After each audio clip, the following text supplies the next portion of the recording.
আমি বৃদ্ধা মানুষ, মানুষের বাড়িতে কাজ করে খাবো তাও পারি না, আমার ঘরে স্বামী নাই, সন্তান নাই, জমিন থেকে বিদায়, অসহায় অবস্থা আমি কেমন আছি, অমর আমার খবরটুকু নিতে পর্যন্ত আসে না।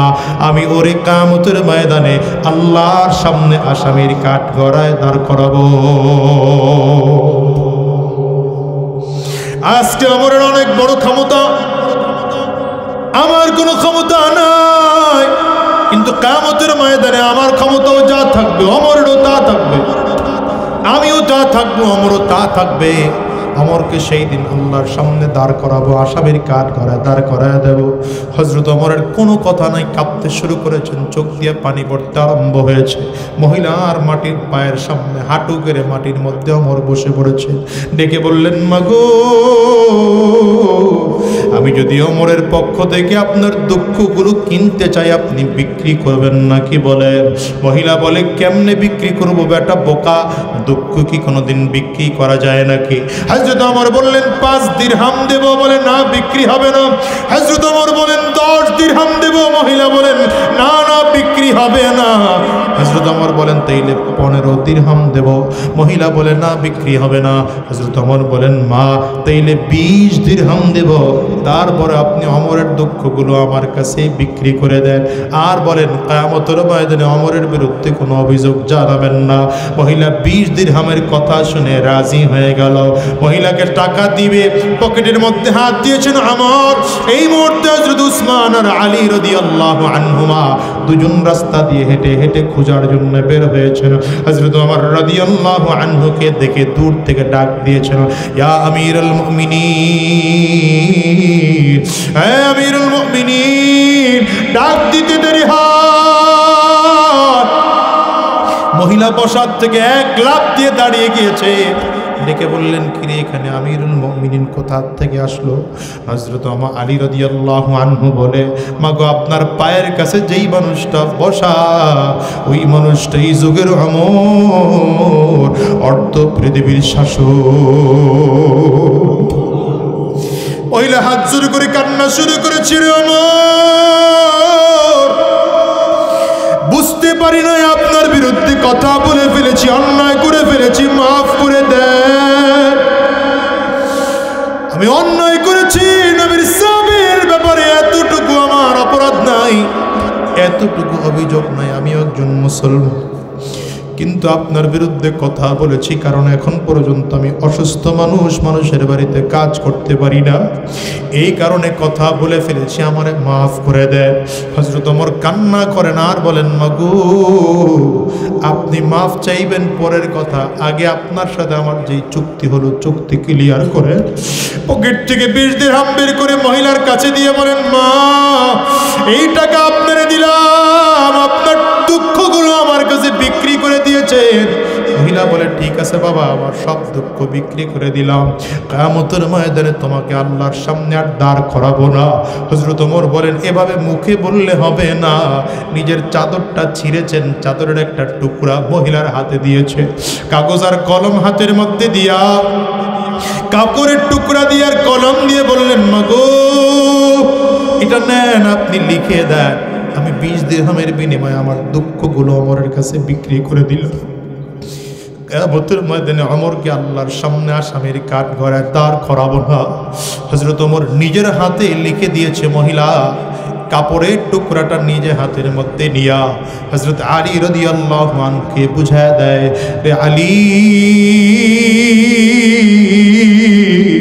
ভাই, এটা রেখে দাও, যদি আমি তোমার আগে জমিন থেকে বিদায় হয়ে যাই, আমার কাপড়ের মধ্যে ছোট্ট কাপড়ের টুকরাটা দিয়ে দিবা, কারণ কিয়ামতের ময়দানে যদি মহিলা আমাকে আল্লাহর আসামির কাঠগড়ায় দাঁড় করায় ফেলায়, সেই দিন যেন আমি কাপড়ের টুকরাটা আল্লাহর সামনে দাঁড় করায় দেখাইতে পারি, ও মালিক,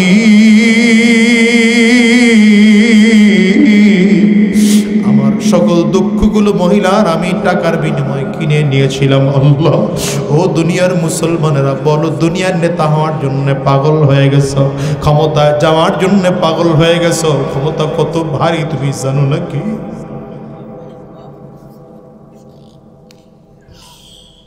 দেশের সম্পদ তোমার কাছে আমানত রাখা আছে, এই সম্পদগুলো যে রাজনৈতিক স্লোগান দিয়ে বারবার করে খেয়ে ফেলে নষ্ট করে দিচ্ছ, আল্লাহর সামনে দাঁড়ায় কি জবাব দিবা? বলো, কি জবাব দিবা?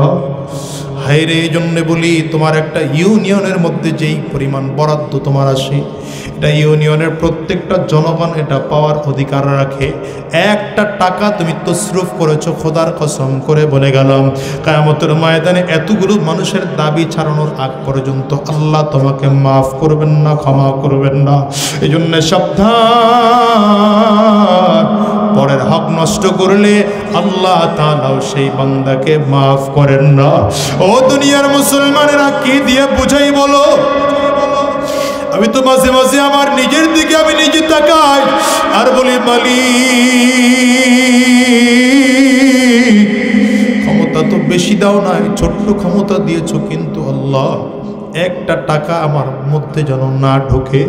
যেদিন সম্পদের একটা টাকার লোভ আমার কলিজায় ঢুকবে হারাম উপার্জন করার, সেই দিন থেকে আমার ক্ষমতা আমার থেকে কাইরা নিও। ও বাজান, তোমাদেরকেও বলে যাই, সাবধান, এই দুনিয়ায় যতদিন থাকবো হারাম রাস্তায় চলবো না, শয়তানি রাস্তায় কদম বাড়াবো না, গুনাহের পথে চলবো না, বরঞ্চ দ্বীন ও ইসলাম কায়েম করার জন্য ফিকিরে লাগাবো। কোরআনওয়ালাদেরকে ক্ষমতায় বসানোর জন্য ফিকিরের চেষ্টা মেহনত করব। এ বাজান, বলো দুনিয়ায় কয়দিন থাকবো? আজ আসি, আগামীকালকে থাকবো এমন কোনো গ্যারান্টি নেই রে বাবা, বরঞ্চ দুনিয়া আসার সিরিয়াল আছে বাজান, যাওয়ার কিন্তু কোনো সিরিয়াল নাই। এই দুনিয়া আসার সময় আগে দাদা আসে, তারপরে বাবা আসে, তারপরে সন্তান আসে। যাওয়ার সময় এমন হয়, দাদা দুনিয়া থাকে, নাতি জমিন থেকে বিদায় হয়, বাবা দুনিয়া থাকে, সন্তান জমিন থেকে বিদায় হয়। এমন আপনার আমার ক্ষেত্রেও হতে পারে কি পারে না? একটু আওয়াজ করে চিল্লায় বলে, আরে বাজার, আজকের এই মাহফিলটাতে যারা হাজির, হিসাব করে দেখেন কত মানুষের মা জমিন থেকে বিদায়, কত মানুষের বাবা জমিন থেকে বিদায়, কত মানুষের আব্বা আম্মা দুইজন জমিন থেকে বিদায়, কত মানুষের জোরের ভাই নাই, কত মানুষের জোরের বোন নাই, কত মানুষের স্ত্রী নাই, কত মা আর বোনের যেন স্বামী নাই। আমি আজাদিও তো বলি, আজকে 18টা বছর হয়ে গেল মাকে হারাইল।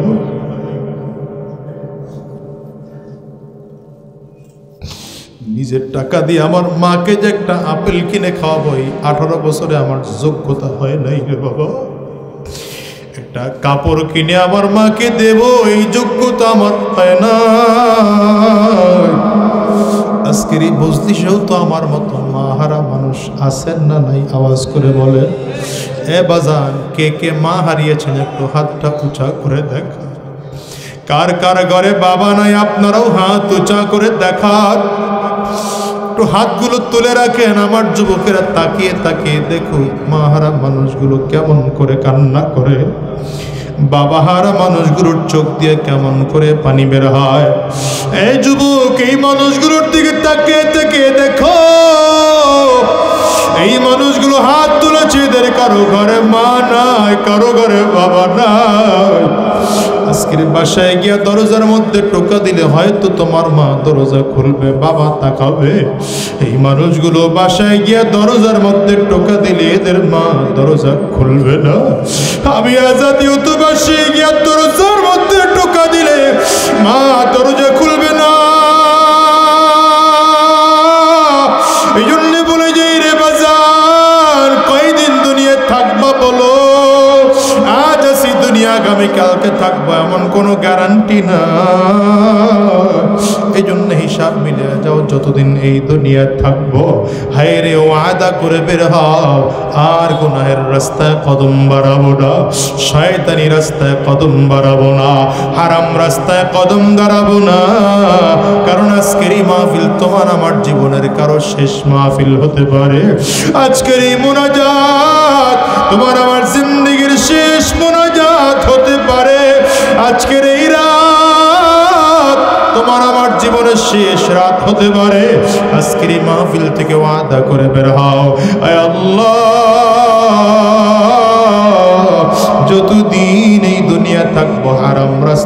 কদম বাড়াবো না, গুনাহের রাস্তায় কদম বাড়াবো না, আর শয়তানি রাস্তায় চলবো না, আর ঘুষের কারবার করব না, আর সুদের কারবার করব না। কারা কারা ওয়াদা করতে তৈয়ার? দুইটা হাত উঁচা করে আল্লাহকে দেখা, আওয়াজ দিয়ে জবান খুলে জুড়ে ডাকো আল্লাহ। চোখে যদি পানি না আসে কান্নার বাঁধ ধরে ডাকো, ডানে আর বামে তাকিয়ে দেখো কার চোখে পানি বাজার, ওই মানুষটার দিকে তাকিয়ে নিজের ধিক্কার মারো, আর চোখের পানি ফালায়া ফালায়া কান্দ, আর ডেকে বলো আল্লাহ,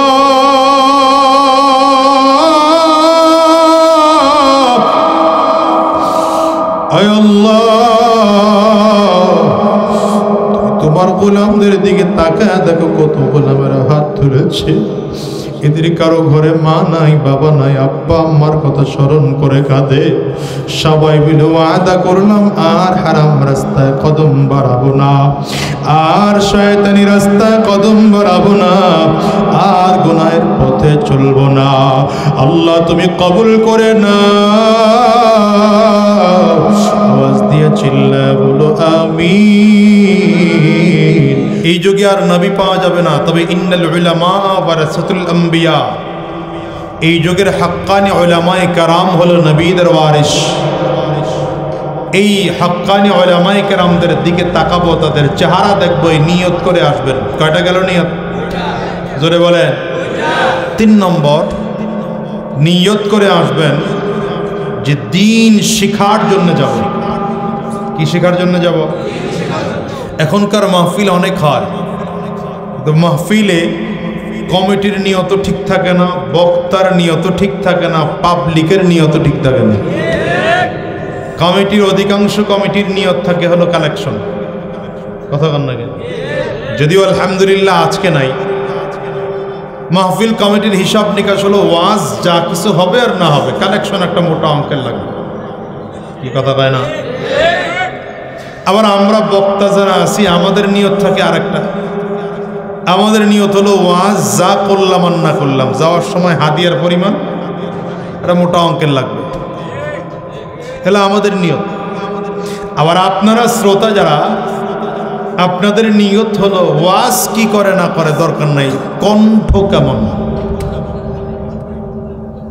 সুর টেস্ট করতে আসে। কি কথা বলেন না কেন? এই জন্য আগের তুলনায় মাহফিল অনেক বেড়েছে, বক্তার পরিমাণও বেড়েছে, শ্রোতাদের পরিমাণও বেড়েছে, ডায়েরিও বক্তার খালি নেই। কিন্তু খুঁজে দেখেন হিদায়াত প্রাপ্ত লোকদের সংখ্যা দিন দিন কমে যাচ্ছে। এর কারণ কি? একজনের নিয়ত ঠিক নেই। কি কথা বলেন না? এই জন্য নিয়ত শুদ্ধ করে বসেন। আমিও বলবো আপনাদেরকে ইখলাসের নিয়তে কথা বলবো, আপনারাও আমলের নিয়তে কথা শুনবেন। বুঝাইতে পারতেছি? তাহলে কয়টা নিয়ত গেল? 3টা। 3টা গেল না 4টা? 3টা। 4 নম্বর, এখানে বসবো তো আমলের নিয়তে কথা শোনার জন্য বসবো। কয়টা নিয়ত হইল? এই 4টা নিয়ত করে বসেন, দেখবেন ফায়দা হবে ইনশাআল্লাহ। আরেকটা নিয়ত বাড়াইতে পারেন, সেটা হচ্ছে কিছুক্ষণ সময় আল্লাহ ওয়ালাদের মাঝে কাটায় আসে। কারণ যেখানে ইমানদার থাকে সেখানে আল্লাহ ওয়ালা থাকে। এখানে এতজন ইমানদার, এখানে 2-4 জন আল্লাহ ওয়ালা নাই। এই জন্য এই নিয়তগুলো পরিবর্তন করে বসেন। আল্লাহ আমাদের তৌফিক দান করুন, আমিন বলেন। জোরে চিৎকার করে আমিন বলেন। দেখেন আল্লাহ তাআলা আপনাকে আমাকে মানুষ বানিয়েছেন। চাইলে আল্লাহ তাআলা হিন্দু, বৌদ্ধ, খ্রিস্টান, অন্যান্য ধর্মের মানুষ বানায় পাঠাইতে পারতেন কি পারতেন না? মানুষ না বানাইয়া আল্লাহ তাআলা গরু, ছাগল, ভেড়া, শিয়াল, শুয়োর, কুকুর, মহিষ এগুলো বানাইতে পারতেন না? পারতেন না। আল্লাহ তাআলা বানান নাই, না বানিয়ে আল্লাহ তাআলা কি বানিয়েছেন? মানুষ বানিয়েছেন। শুধু মানুষ না, মানুষ হওয়ার পরে আল্লাহ তাআলা মুসলমান বানাইছেন। মুসলমান বানানোর পরে আল্লাহ তাআলা চাইলে অন্যান্য নবীর উম্মত বানাইতে পারতেন, কিন্তু না, এমন একজন নবীর উম্মত বানিয়েছেন যাদের উম্মত হওয়ার জন্য অন্যান্য নবীরা আল্লাহর কাছে দরখাস্ত করেছে, আবেদন করেছে, অ্যাপ্লিকেশন করেছে, ঠিক না? সকল নবীদের আফসোস ছিল, দোয়া ছিল আল্লাহর কাছে, আয় আল্লাহ আমাকে শেষ নবীর উম্মত বানাও। কোন নবীর দোয়া কবুল হয়নি, একজন নবীর দোয়া কবুল হয়েছে। কার? শেষ ঈসা আলাইহিস সালাতু ওয়াস সালাম। হযরত ঈসা আলাইহিস সালাম আবারও আসবেন, তবে নবী হয়ে না, কি হয়ে?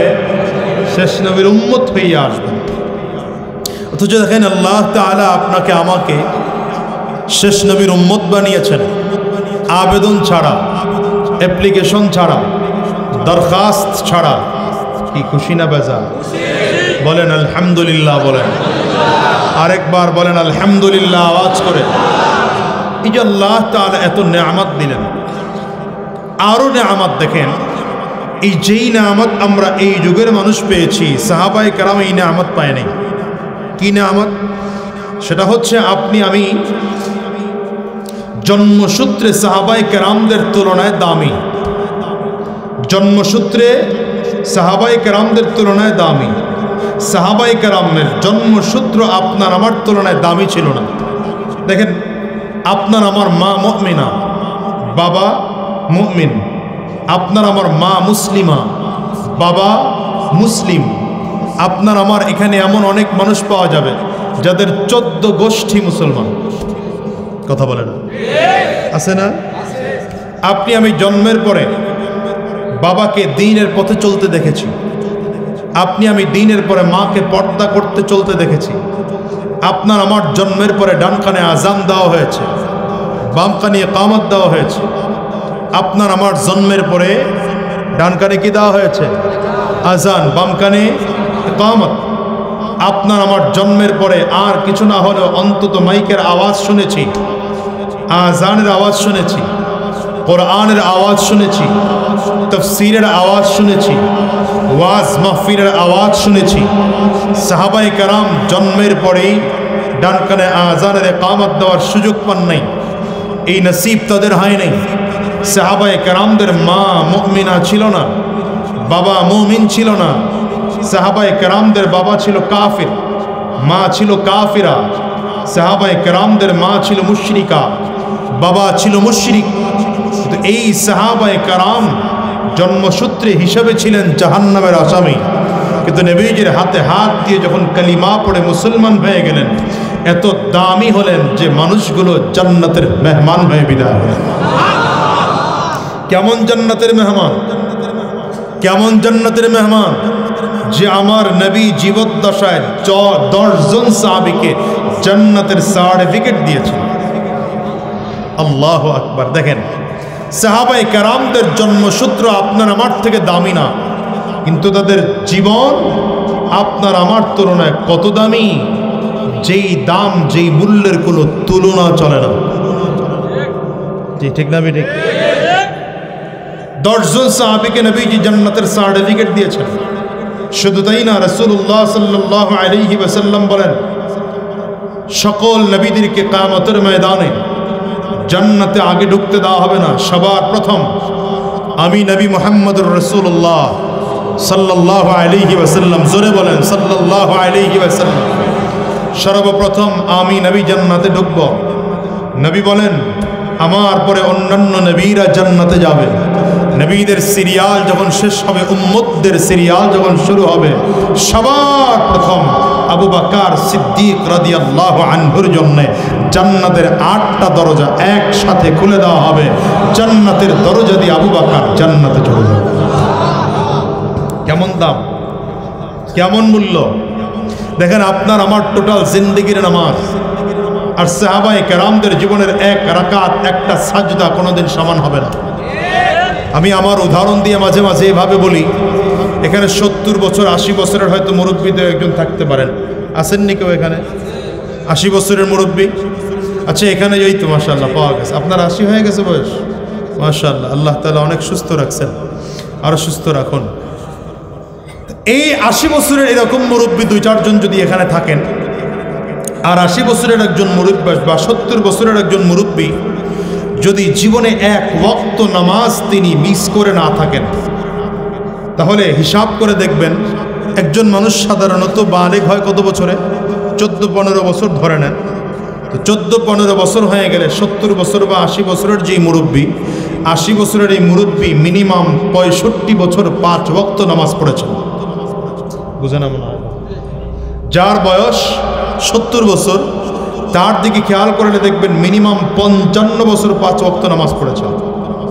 আরে কথা বোঝেন? আপনার কথা কন না কেন? হা করে তাকাই রয়েছেন। কত বছর? যার বয়স 80 বছর তার ইবাদত কত বছর? 65 বছর মিনিমাম। আচ্ছা, এই মানুষটা দেখবেন হিসাব করলে এই 65 বছর রমজান মাসের রোজা রেখেছে। কথা কয় না? সাহাবায়ে কেরামদের হায়াত দেখেন, সাহাবায়ে কেরামদের জীবনে এমনও ছিল সকালবেলা কালিমা পড়ে মুসলমান হয়েছেন, বিকেলবেলা যুদ্ধের ময়দানে গিয়ে শাহাদাত বরণ করেছেন। কি কথা হয় না? সাহাবায়ে কেরামদের জীবনে এমনও জীবন গিয়েছে যে এক ওয়াক্ত নামাজও সাহাবায়ে কেরাম পড়ার সুযোগ পাননি।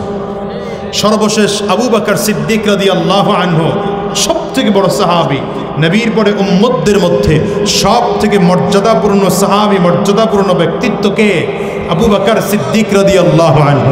এই আবু বকর সিদ্দিক রাদিয়াল্লাহু আনহুর নামাজের বয়স কত জানা আছে কারো? আবু বকর সিদ্দিক রাদিয়াল্লাহু আনহুর ঈমানি হালাতের জিন্দেগি হলো 25 বছর। মাসটুকু বাদ দিলাম, বছর ধরলাম। কত বছর? কেমনে? নবীজির নবুয়তির 23 বছর, নবীজির 2 বছর পরে ইন্তেকাল করেছেন। ভাঙতি মাসটুকু বাদ দেন, তাহলে আবু বকর সিদ্দিক রাদিয়াল্লাহু আনহুর ঈমানি হালাতের জিন্দেগির বয়স কত? 25 বছর। নামাজ ফরজ হয়েছে নবুয়তির 8ম বছরে। নামাজ ফরজ হয়েছে কততম? তাহলে 25 থেকে আরো 8 মাইনাস করেন, কত হয়? 17 বছর। বলেন কত হয়? জোরে বলেন কত হয়? আবু বকর সিদ্দিক রাদিয়াল্লাহু আনহু জীবনে হিসাব করলে দেখবেন 5 ওয়াক্ত নামাজ পড়েছেন মাত্র 17 বছর। ওই মুরব্বী যার বয়স কত? 80 বছর, সে নামাজ পড়েছেন কত বছর? বাবারে বাবা! দেখেন, তুলনা করলে কোয়ান্টিটির দিক থেকে, সংখ্যার দিক থেকে আবু বকর সিদ্দিক রাদিয়াল্লাহু আনহুর তুলনায় মুরব্বীর নামাজ সংখ্যা বেশি। যদি কোয়ালিটি তুলনা করেন,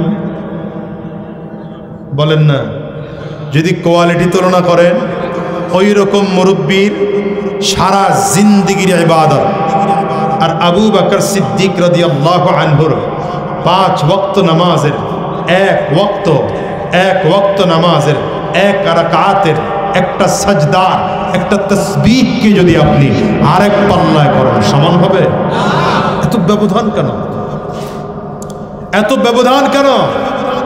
এত ব্যবধান হওয়ার বড় কারণ হলো ওই যে আবু বকর সিদ্দিক নবীজির সুহবতে গিয়ে কালিমা পড়ে মুসলমান হয়েছেন, নবীজির সুহবতে থেকে দ্বীন শিখেছেন, নবীজির সুহবতে থেকে নামাজ পড়েছেন, নবীজির ইমামতির মুসল্লার পেছনে আবু বকর সিদ্দিক নামাজে দাঁড়িয়েছেন।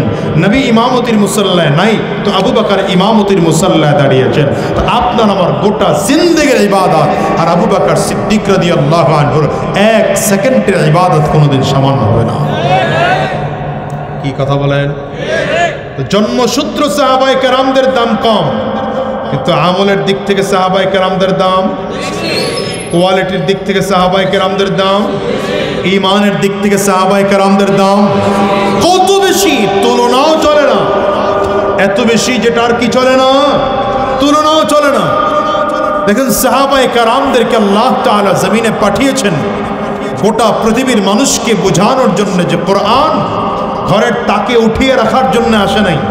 কোরআন বাবার মৃত্যুবার্ষিকীতে, মায়ের মৃত্যুবার্ষিকীতে খতম দেওয়ার জন্য কোরআন নাজিল হয় নাই।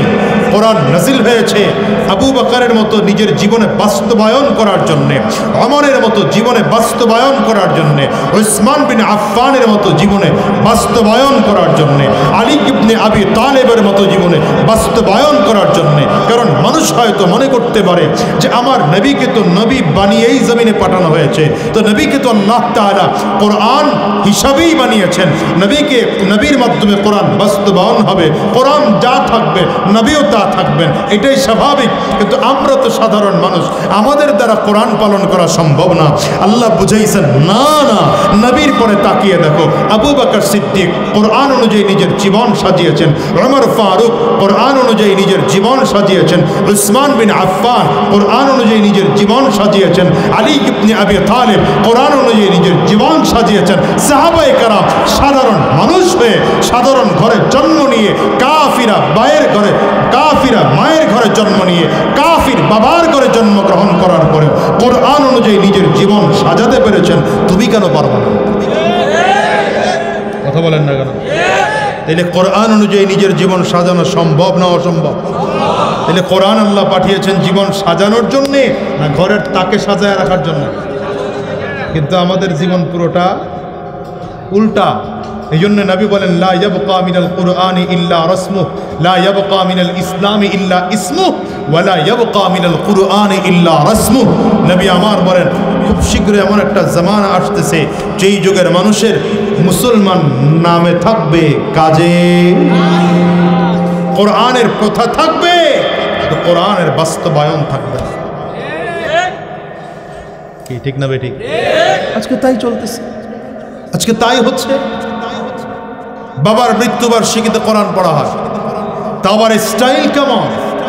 মসজিদের ইমাম সাহেবদেরকে দাওয়াত দেওয়া হয়, হুজুর আমার আব্বার মৃত্যুবার্ষিকী আপনি একটু কোরআন পড়ে আগায় দেন। তো হুজুর আবার একা না, কোরআন খতম করতে হবে একদিনের মধ্যেই, 2-4 ঘন্টার মধ্যেই। হুজুর আবার আরও কিছু হুজুর করে ডাকেন, কথা কয় না তো? আবার রাগ করেন না, এলাকার হুজুর যারা আছেন, আমি বিরুদ্ধে কইতেছি, আমি বিরোধিতা করতেছি না, কথাটা বুঝাইতেছি। 5-10 জন ইমাম সাহেব, 5-10 জন হুজুর মিলে চলে গেলেন কোথায়? কার বাড়ি? যার বাপ মারা গেছে তার বাড়ি। হুজুরে কোরআন শরীফ পড়াইতে বসায়া তিনি বলেন, হুজুর আমি একটু বাজারে যাচ্ছি, বাজার করতে। কত ঠেকা হুজুরের, কথা কয় না? বাপ যার সে যায় কই? বাজারে। কোরআন পড়ে কে? তো হুজুরের কি হয়েছে এখানে? কথা কয় না?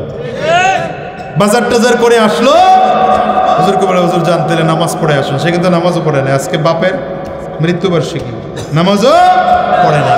সে বাবুর্চি টাবুর্চি নিয়ে খুব বিশাল যন্ত্রণায় আছে, কারণ জোহরের পরে 250-300 মানুষের খানা। বাহ বাহ, বিশাল করে খাওয়া দাওয়া করাইলো, গরুর গোস্ত, মুরগির গোস্ত, খাসির গোস্ত, এই সেই বহুত কিছু, ডাইল তরকারি আলু সব কিছু রান্না করায় বিশাল ব্যস্ত। সে বহুত কিছু করার পরে শেষ সময় হুজুরের হাতে 2000 টাকা দিয়ে, হুজুর এটা 10 জন মিলে ভাগ করে নিয়ে জান্নাত কিনা ফেলাইছেন না?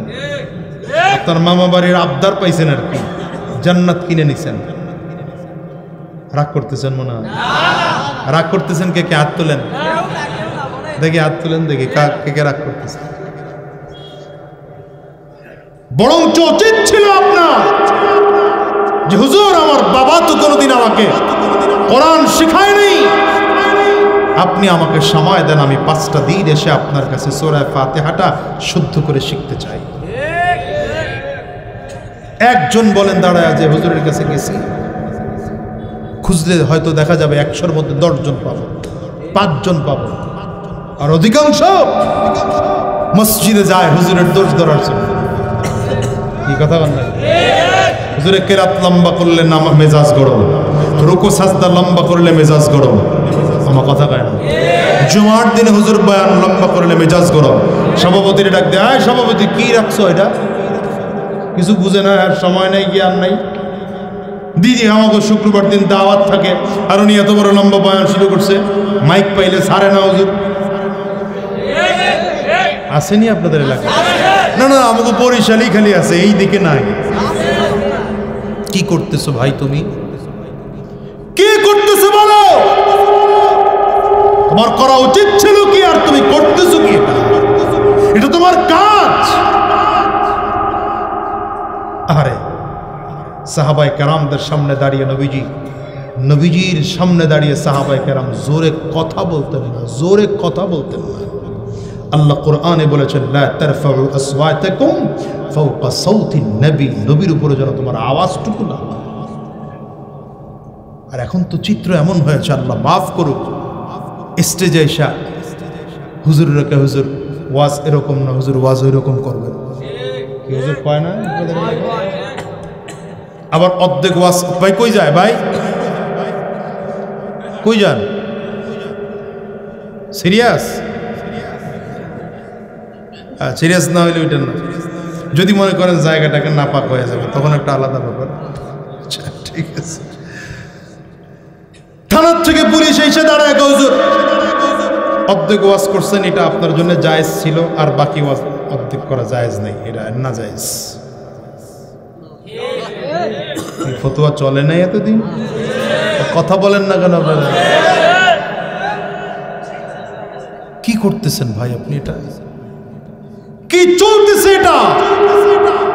আমি এই জন্য মাঝে মাঝে আফসোস করে বলি, আলেমদের কাজ কি? এটাই তো আমাদের সমাজের মানুষ জানে না।